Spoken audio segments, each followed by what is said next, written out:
हेमंत सरकार ने बदली डेमोग्राफी, बीजेपी सरकार में बाहर करेंगे बांग्लादेशी घुसपैठिए, बाबूलाल मरांडी। रिपोर्ट सतनाम सिंह।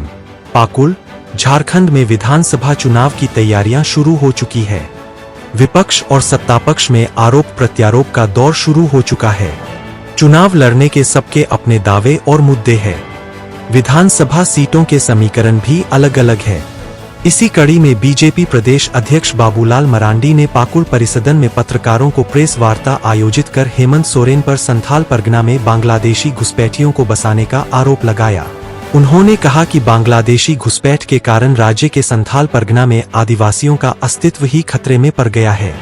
आने वाले 50 वर्षों में यहाँ की आदिवासी पहाड़िया समुदाय के बराबर रह जाएंगे।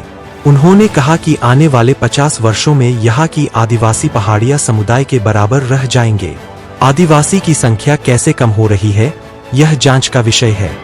उन्होंने कहा कि यदि भारत सरकार के किए गए जनगणना पर गौर किया जाए तो यह अपने आप पता चल जाएगा कि संथाल परगना खासकर पाकुर और साहिबगंज में आदिवासी की जनसंख्या में काफी कमी आई है।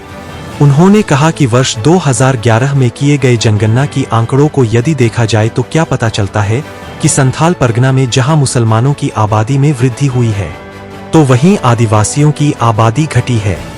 बाबूलाल मरांडी ने कहा कि बांग्लादेश संथाल परगना से काफी नजदीक है और इसी कारण बांग्लादेशी घुसपैठ हुई है और काफी संख्या में बांग्लादेशी घुसपैठियों को बसाया गया और इसके कारण यहाँ का डेमोग्राफी में काफी बदलाव आया है।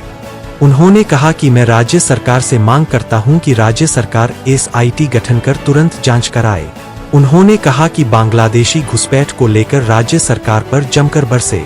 भाजपा का आरोप है कि बांग्लादेशी घुसपैठ की वजह से संथाल के कई जिलों में डेमोग्राफी बदल रही है, जिसको लेकर भाजपा प्रदेश अध्यक्ष बाबूलाल मरांडी ने आदिवासियों की तेज गति से घटती जनसंख्या पर चिंता व्यक्त करते हुए कहा कि 1951 की जनगणना से लेकर 2011 की जनगणना के बीच आबादी का विश्लेषण करें तो भयावह तथ्य उजागर होते हैं।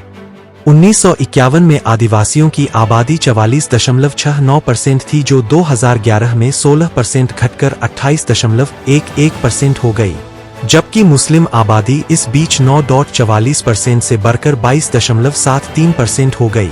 शेष समुदाय की आबादी 43% से बढ़कर 49% ही हुई। इससे साफ समझा जा सकता है कि संथाल परगना में डेमोग्राफी किस तरह बदल रही है, खासकर राजमहल लोकसभा। वही बाबूलाल मरांडी ने कहा कि लोकसभा चुनाव संपन्न हो चुका है।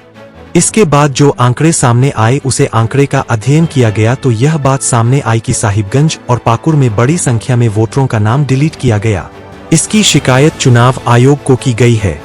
बाबूलाल मरांडी ने कहा कि लोकसभा चुनाव को देखा जाए तो विपरीत परिस्थिति, एक तरह से विपक्ष के द्वारा फैलाए गए भ्रम के बीच भी भाजपा ने राज्य में 9 सीट जीतने में कामयाब हुई है। उन्होंने कहा कि यदि देखा जाए तो इंडिया गठबंधन की तुलना में भाजपा को काफी ज्यादा वोट प्राप्त हुए हैं। राज्य सरकार के कई मंत्री अपने अपने विधानसभा क्षेत्र में पिछड़ गए हैं। उन्होंने कहा कि आने वाले विधानसभा चुनाव को लेकर कार्यकर्ताओं का मनोबल काफी ऊंचा है।